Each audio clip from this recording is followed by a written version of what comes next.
Hi అండి, మునగాకు hi పప్పు అండి, వెల్కమ్ ఈ టు మై విధంగా ఛానల్. భిన్నంగా ట్రై చేయండి.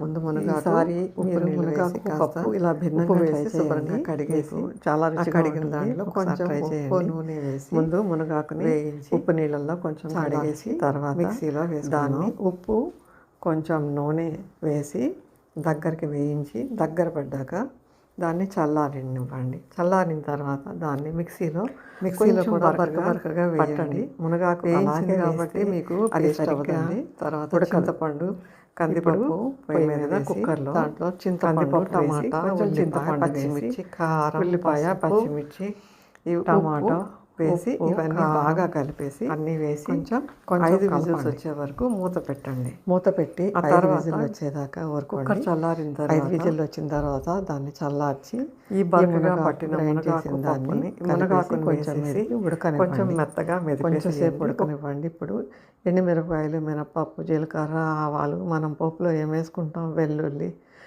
ఇవన్నీ ఇంగువ ఇవన్నీ వేసి ఒక్కసారి మామూలుగా వేయించండి. పొడిగా వేయించండి, నూనె వేయకుండా. ఆ తర్వాత అప్పుడు కొంచెం నెయ్యి వేసి మీరు తాలింపు వేసుకోండి. ఘుమఘుమలాడుతూ మునగాకు పప్పు చాలా అంటే చాలా రుచిగా ఉంటుంది. మీరు ట్రై చేయండి.